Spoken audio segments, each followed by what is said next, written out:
The doctors at the hospital turned around and said, well, we're going to discharge you.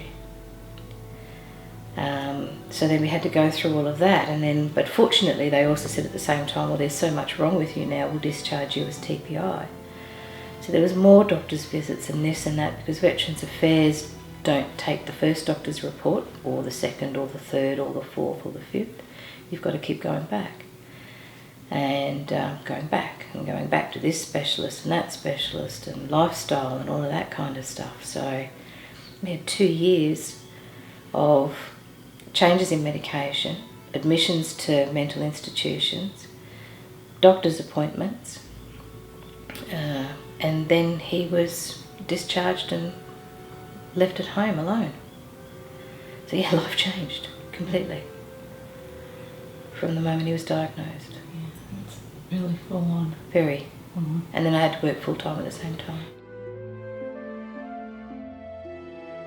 We'd moved down to Brisbane from Townsville, and his older sister Anne was living with us at the time, and we were working together. We worked in the same department. So she was there for a lot of the initial stuff up until he was diagnosed, and then for a little bit longer after he was diagnosed. I don't think she even realises how much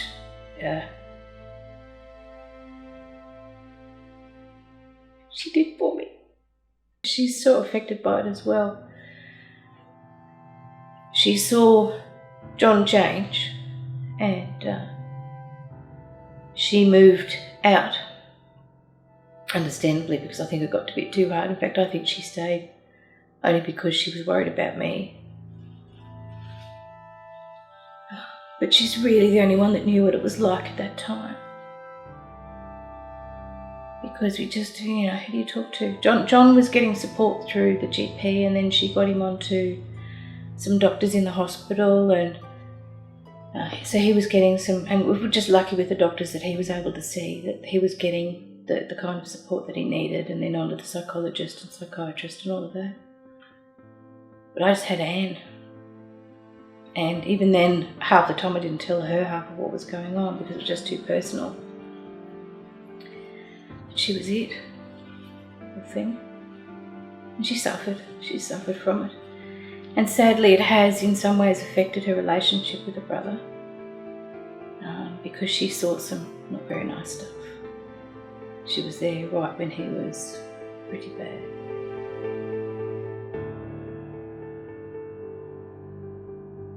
Said it just doesn't go away. You're never cured from it. It's never fixed. You learn, if you've got the right help, you learn to manage it, and you learn to recognise. But even the body remembers. There's particular times of the year where all of a sudden, out of the blue, John's behaviour will change, and then you've got to kind of think, oh, okay, yep, it's that time of year. And consciously, you don't remember it, but subconsciously, the body does. And that's 20 years down the track,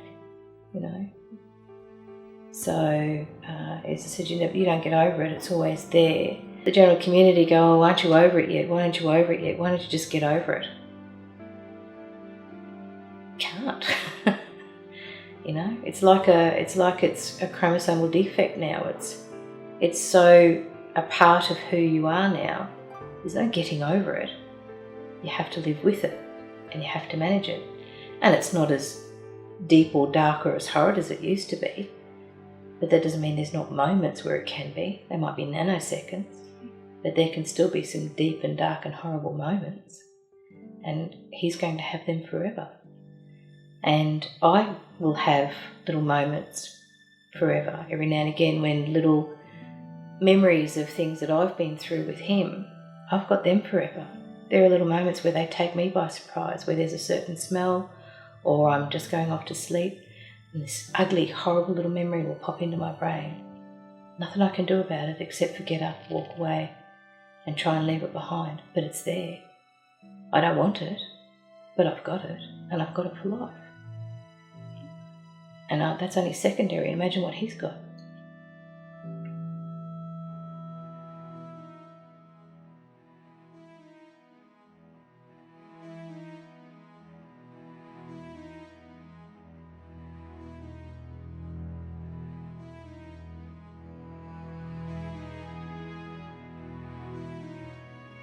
there's talks about depression. There's a media campaign about depression and all of that sort of stuff. There's no media campaign about PTSD.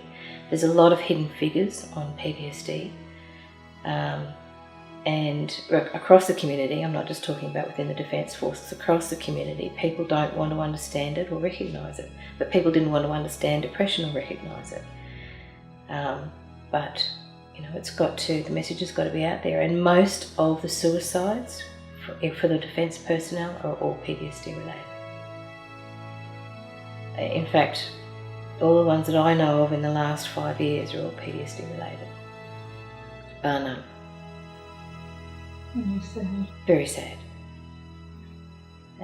Especially when they're people that you've laughed with, you've joked with, you've sat down in the boozer and drunk with, you've had a meal with, and then they're gone, and it didn't matter what you did. They're gone. So the saddest part of it all is if they didn't find a way through. Yes. And John almost, if for an act of God, he wouldn't be here. And I had no idea. I had no idea it was that bad. I knew it was bad. Shit, I lived it. It was bad. I never want to live that again. But I never knew for him it was that bad. But it was. And it just, I don't know, luck, divine intervention, I don't know. He's survived and he's come out the other side. But he was determined not to.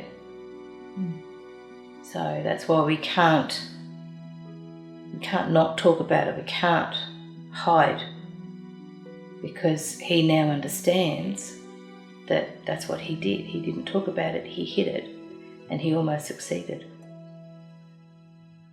Scary.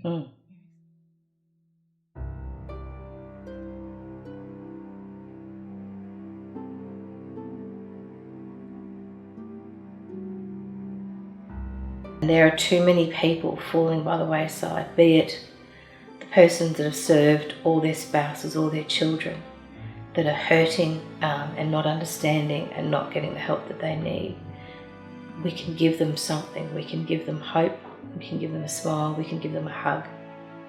And that's what we want to try and do, little by little, piece by piece. And if it just gives them a moment to think, okay, I'm okay, I'll be okay, these people have done it, it can happen, then we've done it, Wow.